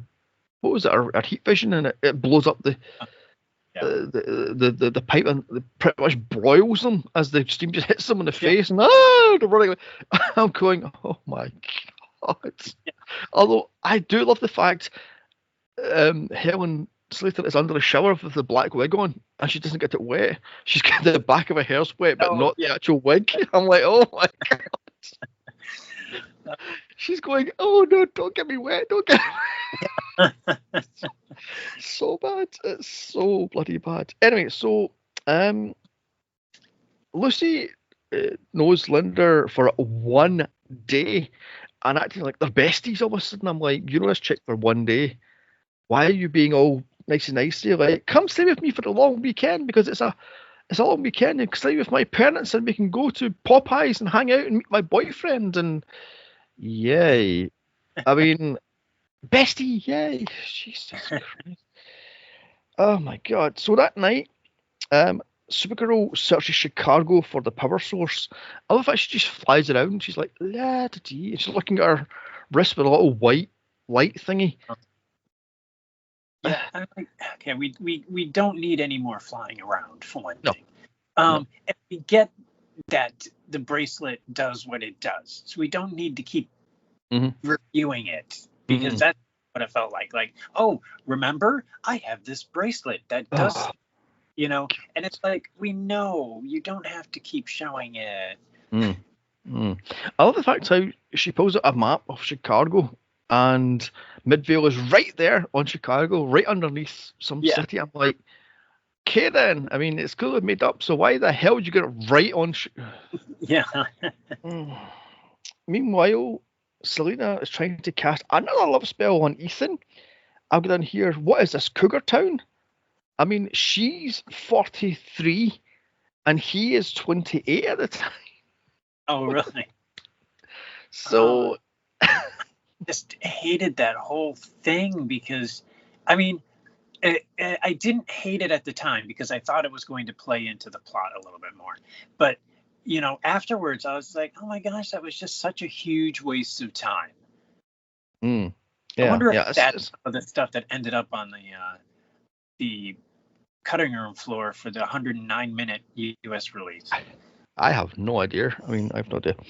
But what I do like the fact how Ethan just pulls up in his little truck. I'm going, I thought you were hired by the school. Why are you a handyman for all around town? So, yeah. Well, I got the impression that it was just his own business that, he's a contractor and so he was contracting. Okay then, fair enough then. And she's all got a bad rash. I mean... And I'm going, what in the hell? She makes a potion with, what was it, the spider from the web, the nut in the shell, and the oil with they put it in the water and he drinks it, and the first one he sees, he falls in love with, sort of thing. I mean, that's a bit much. I mean... yeah. Well, I'm thinking probably, those things never work. No. I mean, I've ever tried it, but those things never work. So... No. First person that they see is never the person that wants them to see them. So. Also, while I'm at it, he wanders around town for a good half hour, so he doesn't like focus on somebody. Oh my god, I love you.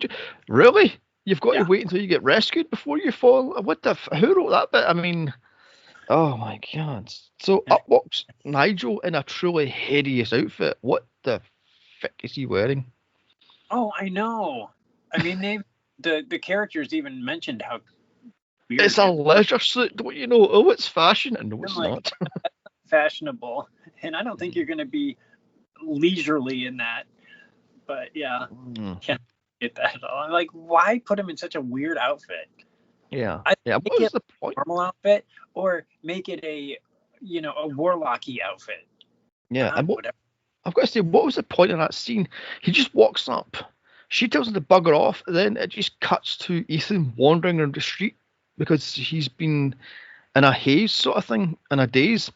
I'm like, what was the point of that scene? I don't know. Maybe they paid a lot for that costume and needed to show him in it. Oh my god. So like I said, so Ethan has staggered out of the funhouse and he's been scared by the booga booga funhouse, and then he's in the streets somehow, and then he's staggering in the street, and they go, oh my god, he's a junkie, he will be armed with a knife, and they will attack, and I'm like, oh dear god. Yeah.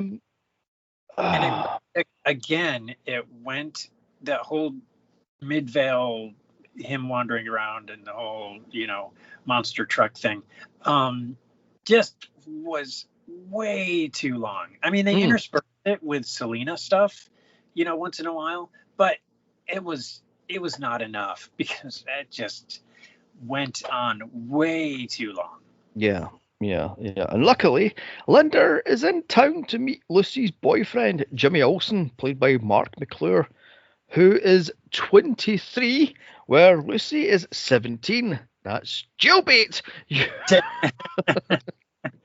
Nope. And then Selena tries to cast another spell on Ethan, and it fails miserably.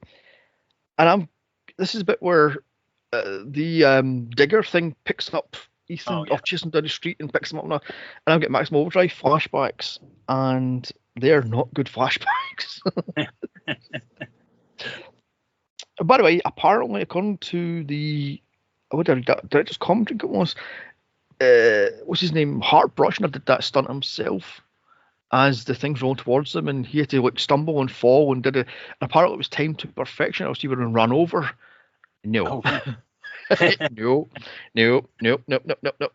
I mean, oh my god. And he's actually lying in the bucket of what the fuck that thing was, a digger? What the hell thing was? He's actually lying in that bucket. Nope. Nope. So Supergirl sees him, flies to rescue him, and boom, he's in lust. And I've got on here, what is this scene? The birds. As there's explosions with a fire and the pump of the petrol and the giant tire and what the fuck? And the hay goes everywhere. I'm like, what is this? The birds? Oh, you're right. Kind of. Now that you mention that, I'm like, oh yeah, that's right. Oh my god. But yeah, I mean, by the way, what happened to that giant tire? It just falls off and bounces and rolls off. It's like, who stopped that thing? Yeah, exactly. I'm sure it killed a few people. It's fine. It had nothing to do with the plot, so we're good. It's probably still rolling to this day. I mean, for crying out. There's a lot of things happen in this movie that have nothing to do with the plot, and they included them, so not sure why they didn't include the tire. So Selena sees this on her magic mirror, and now we're getting bloody Snow White or Cinderella or what the hell it was, and she is pissed. She's like, "How dare she still? Oh my god!" And I'm like, "Oh, shut up!" I mean, cut. She casts a shadow spell on Linda Lee because the wimp. Oh my god, power of shadow down this crap. It's like, oh my god. And cue some truly shocking effects as Supergirl faces off against an invisible dragon, which she defeats by the power of lightning that hits a lamppost. Yeah, I enjoyed. Again, a lot of flying that was unnecessary, but yeah, I didn't get that. I mean, they're limited by 1984 and what they can actually show. I love the fact. Oh my god! I love the fact how when she's shocking the thing with the lamppost, it turns into a Godzilla-like creature. I'm like, have a guy in a rubber suit attacking her then, instead of this invisible fucking stupid looking. Oh my god! It ate me for an instant. They only show the outline of the creature for literally a millisecond, because I'm like, oh, we're gonna finally see what this thing looks like. Nope, you're not gonna see anything. Oh my god. Oh my god. So Selena then plays with the Mega Hedron one final time. This sets off Supergirl's stupid little fucking tracking beacon bracelet thing. She flies to the fairgrounds, and of course, Ethan is falling like a puppy dog because he's in love with Supergirl and oh my god, a rose to smell as sweet as you and candy for my fuck off. Gosh, yes, that was stupid. And the poetry was awful. I'm like, cut this. I mean, do you expect anything more? Because, the script was not great. Ugh, God. He asked her to marry him just like that. I'm like, who wrote this crap? I mean, Yeah. Jesus. Selena then sees this and gets jealous. She starts up the Funfair's power stuff, and then the waltzers spin because the two were in the waltzers, and so Linda Lee, it was a Supergirl, and him is getting spun around and around and around. Then she does the speed again and again, and I goes, how the fuck is Ethan not dead? He's been spun. I mean, and I mean, that thing went around a million times before they finally ended the scene, and I was like, okay, we get it. We understand what's happening. You don't have to keep showing this. Yeah, exactly. And then, of course, Linda, the Supergirl or Linda, whatever the fuck one is just flying off, and oh my god, she must have flown off and hurt herself. I must go and find this. Oh, who cares? Yeah. Cut to Selena versus Supergirl, round 1. Supergirl traps her in a cell made of bars for some reason. The bars are just lying there, so she throws the bars and. Yeah, I mean, there's bars everywhere in my backyard. Just bars just lying around. Oh my god. So she then teleports Ethan onto the Dodgem track, and then she goes, links herself onto multiple versions of herself, and I'm like, just punch her in the face, Supergirl. I mean, it's obvious which one's the real one. The one that's got the full body shape. My god. And like Supergirl was like all confused, like, oh my gosh, what's happening? I don't know which one is the real one. And it's clearly the one that's the real one. I mean, yes. it was like, oh my gosh. And it was just more wasted time. Like, we're wasting time on stupid to something that has some substance to it. Yeah. So Ethan managed to jump inside one of these gigantic Dodgem cars, and she saves him. Supergirl flies off into God knows where, and she takes him to safety. And I'm like, okay then. In the actual car, like. Yes. Okay, why are you taking the bumper car with you? Just take Ethan. It's you have no need for the bumper car, and that whatever. Yeah. And Supergirl, by the way, Supergirl flies him all the way to Scotland, by the way. Oh, really? Yeah, that little bit of land is in Scotland. I think it was some block up in the Highlands of Scotland. So really? So she flies him to fucking Scotland from Chicago. I'm like, what the fuck? And then out of nowhere, a coconut hits him in the head. I'm like, what the fuck did the coconut come from? Why is there a coconut? I mean, oh my god. I thought the coconut was kind of cute. I thought it was kind of funny. But yeah. Oh my god. I'm sorry, but takes the coconut milk and puts it on something like that. I'm like, why are we doing this? This is stupid. A great coconut scene, and then you ruin it at the end. Oh my god. So Bianca tells Selena to call Nigel because he can help, because he's a warlock and she's a witch. Warlocks are more powerful than witches. Okay then.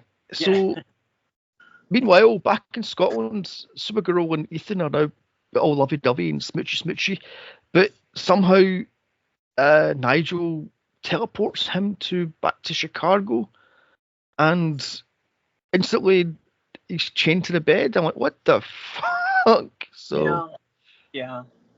I mean, I have no explanation.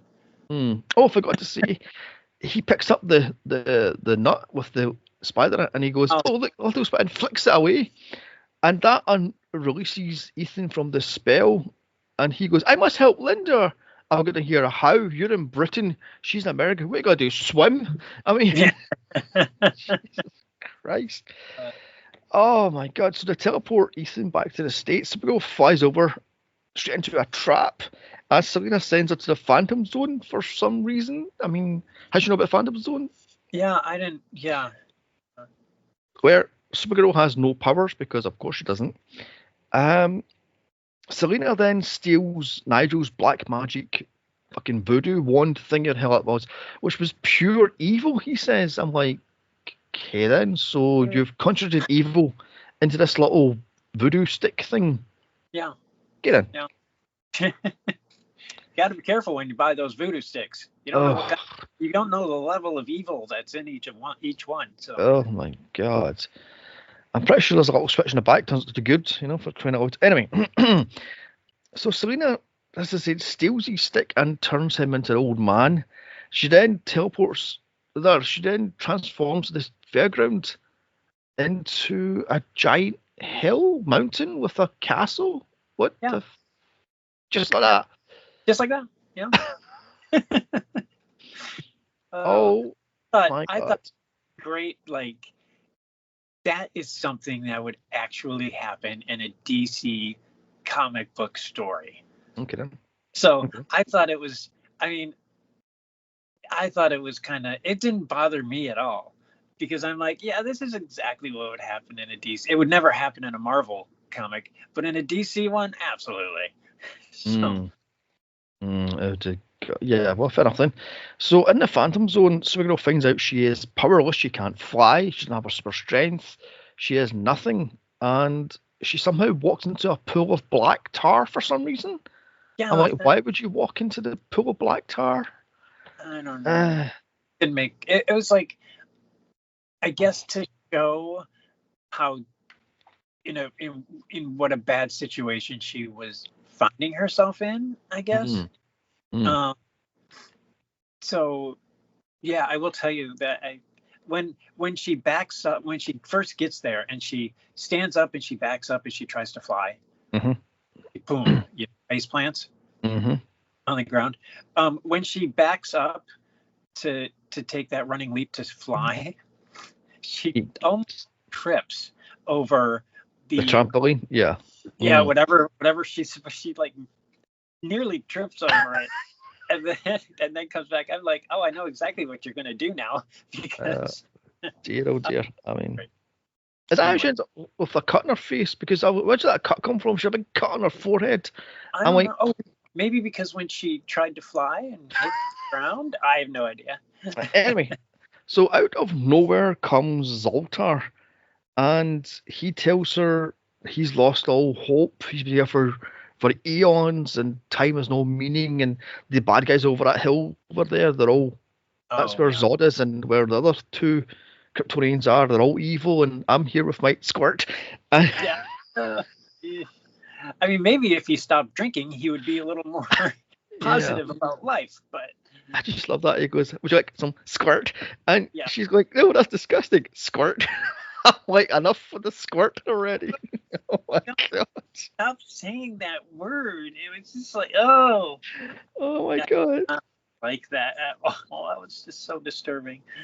Oh my God. Then she picks up a statue of a horse and goes, look, this is a horse. So you do create stuff in here? And he goes, yeah, I think it's a horse, but they call that an Earth. And she goes, come back to Earth with me, and we can be superheroes, and you can go Squirt on Earth. I mean, just ridiculous. He says there's no way out apart from this swirling vortex thingamajig. It's a red hurricane, and I was like, what the fuck is this? Just cut this bit.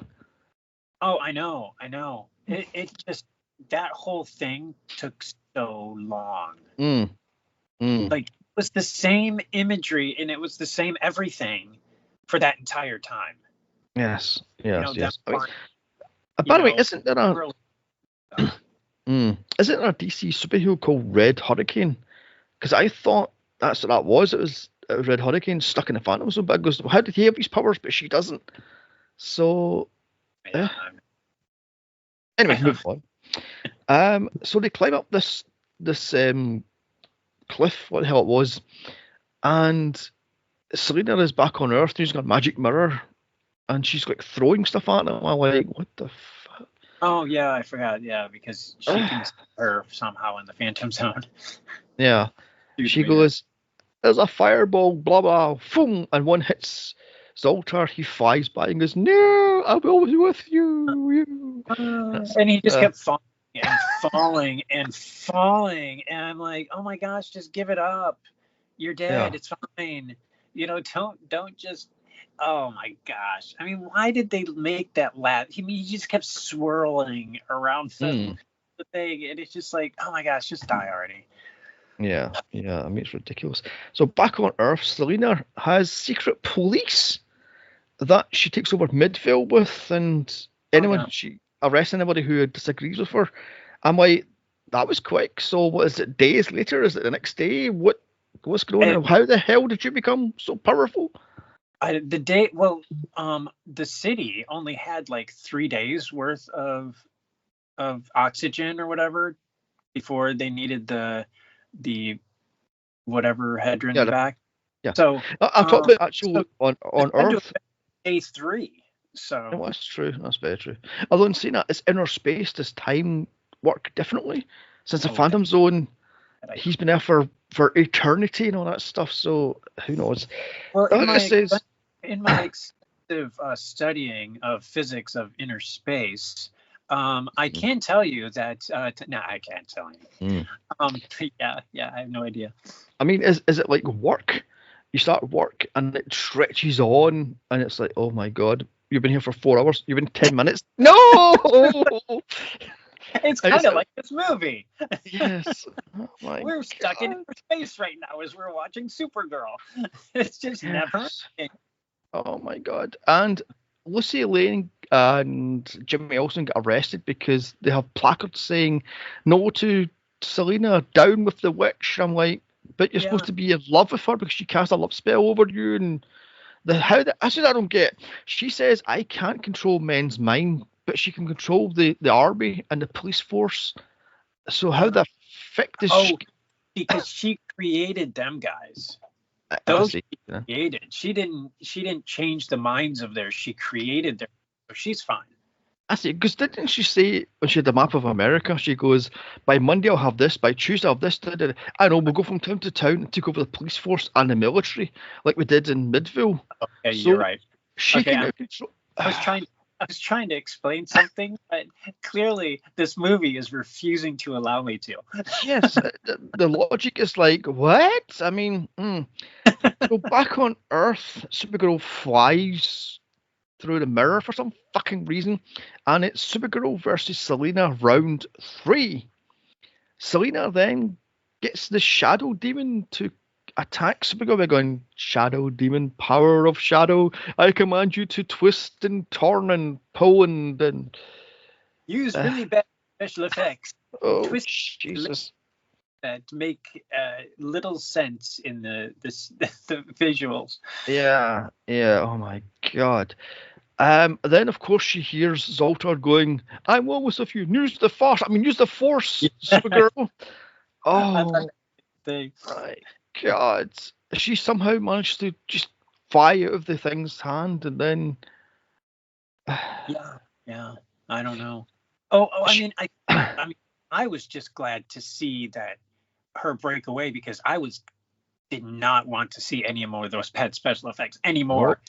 Nope. Just stretching and doing whatever and just the monster's hand is just like the stupidest thing. I couldn't come up with something better visually. Yeah. So they might have been running out of time and money and realized this is a terrible movie. We can't spend any more money on it. But yeah, it was awful. I love the fact how before that happens, Supergirl's standing on the sort of room, the fireplace room, and Selena goes, "Take this," and all the four goes, and Supergirl just stands there like fly above it, hover above it. You stupid little. Oh my god. I'm like, oh my gosh, just fly. Why are you struggling? Yeah. So Supergirl then turns to a mini tornado and flies at Selena and spins around. I'm like, is this another superpower now? She can shrink herself to a mini tornado and spin around and then send Selena into the Phantom Zone to die alone and lonely and powerless. Nope, her best friends get sucked in also. I was like, boo,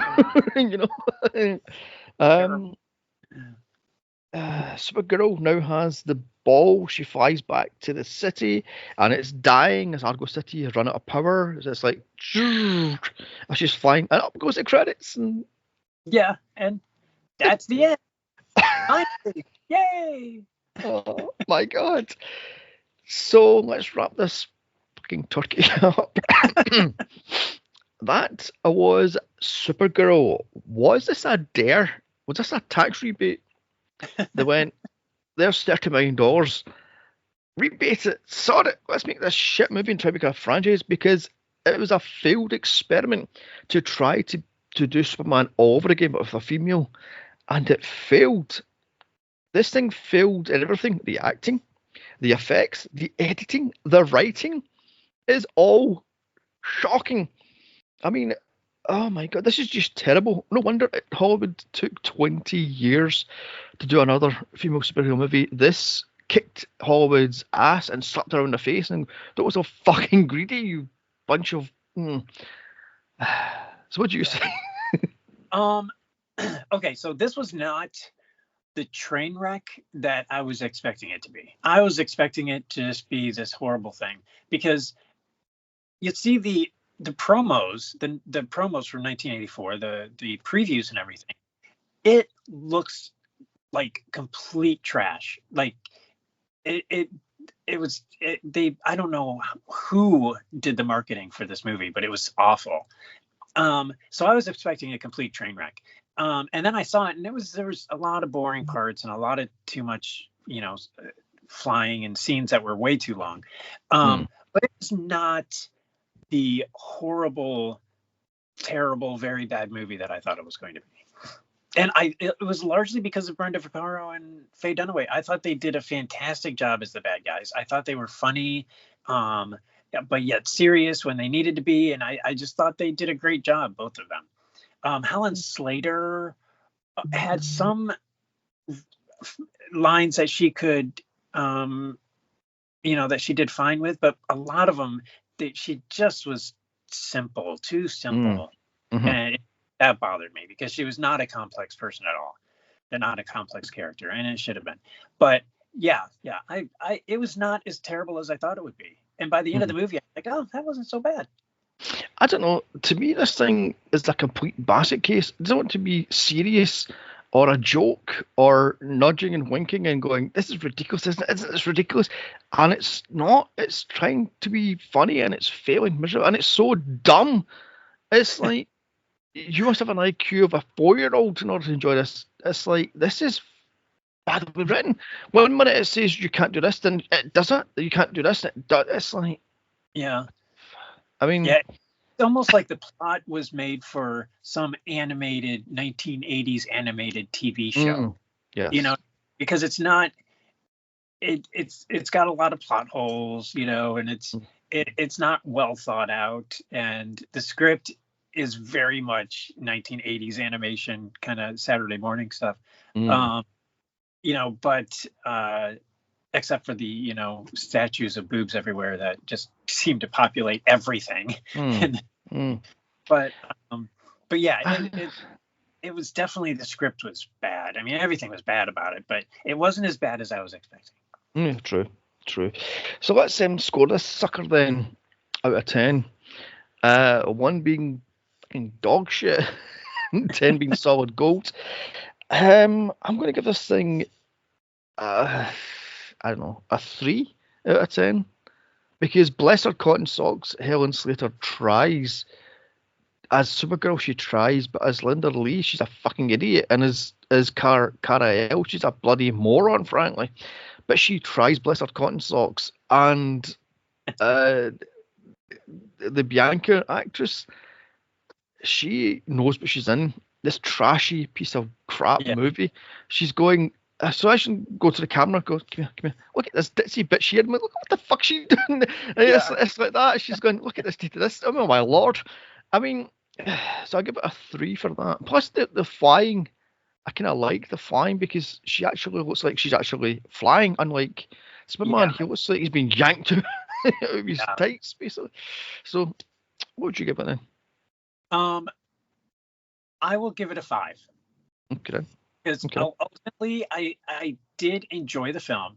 Like I said, I think the bad guys were perfectly chosen. I thought they were really well cast. Helen Slater as Supergirl worked, but like you said, as Linda did not at all. And so, yeah, I I wanted to like Helen Slater as Supergirl much more than I ended up doing that. But overall, I would say 5. Okay, then. With Fair enough then. probably, Yeah, well, regret after we finish recording, I'll be like, oh, I forgot about this thing. Ah, it should have been a 4. mm. But yeah, overall, I liked it. I was going to give it a 4, but like I said, this thing drags on It and does. on, and it's like, Jesus, cut some of this down a bit. Oh, God. Anyway, Yeah, it was interesting to watch one of the shorter versions to see if yeah, the movie yeah. makes sense still with the Mm. this cut out. Yeah. I don't think it was like with an extra 20 to 35 minutes extra footage. What the? I know. I'm like, no, thank you. I Mm. would not do that myself. Oof, okay then. So let's wrap this up then. So you can follow us on X at Midnight Mania Pod. You can follow me on X at Here's Johnny 79. You can follow Spike at At the Spike Warden, THESPIKEWARDEN. okay. You can follow us on Instagram at Midnight the Midnight Movie Mania Pod. And you can also follow Spike at, what was it, Spike Warden 1 is your Instagram, is it? Yeah. Yeah. Now, our next podcast is a fan vote, The Voyage of the Rocky Lanes, which is the 80th of 80 movies I've ever 80'd. Oh my God. By the way, did I send you the trailer for this? Once again, I've never seen this movie. So, just I found this weird. Oh, yes. Really weird. Yes. Yes. I found this during the pandemic. So this was a pandemic watch. And I was on the floor howling at laughter at this thing. It's so cheesy. It's so bad. Anyway, also in September, there might be a secret review of a guilty pleasure of mine, but I'm not too sure yet. I need to see what's what. October is going to be The Bat and The Bat with Vincent Price and what's her name from Bewitched? Angus Moorhead. Yes. And then the followers can vote for the Halloween special, put up the votes during September, so stay tuned for that one. November is Home Sweet Home from 1981, which is the only other Thanksgiving movie I could find, horror movie I could find, apart from Thanksgiving from last year. So that'll be fun. And December, oh, sweet mother, what am I going to do myself here? December is going to be The Very Muppet Christmas Movie. Is that the name of that thing? Yes. It's going to be so great. Oh my God. You're going to be like, oh my gosh, this is why we do this podcast. It's because of the movie.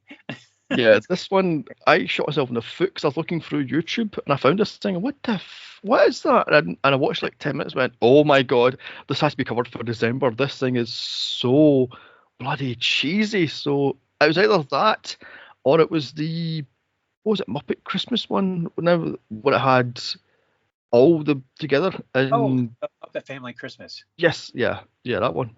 That's a good one too. Next year. Maybe. You said we were gonna do a Muppet movie every season until we run out. No, you said that. No, I didn't say that. No, that was not.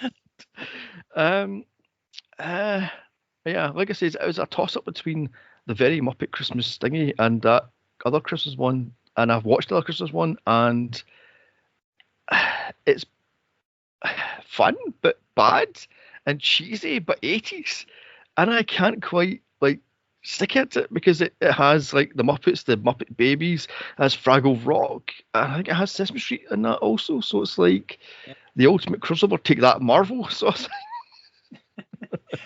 I love the bit with the ice by the door. Oh, yeah. When they go in the front door slips on that stupid ice, and it just gets funnier and funnier. And never mind, you're not. No, I saw it. Funny. I saw it last year, and I was like, "What is it with this? Oh, there's a bit of ice, and there's a slip on it." I was like, "Oh dear God!" Oh, I laughed even thinking about it. It's just hilarious. Oh my God! So that should wrap us up. Like I say, in September, I'm going to start putting out fan votes for the most obscure, most bizarre movies I can find. So yeah, this will be interesting. It will be. It's always interesting. You and me are interesting. We're interesting folks. Mm-hmm. Yeah. Movies not so much, but Yeah. I mean, like I says, I found a whole treasure trove of awful movies from the 80s I have never heard of in my life. Oh wow. So yay. Oh boy, I'm looking forward to it. Oh my God. Anyway, so all I can say is thank you for listening. Now, don't forget to leave us a 5-star review on, I don't know, Apple or where the hell you listen to this thing, and get us out there. So, bye. Bye.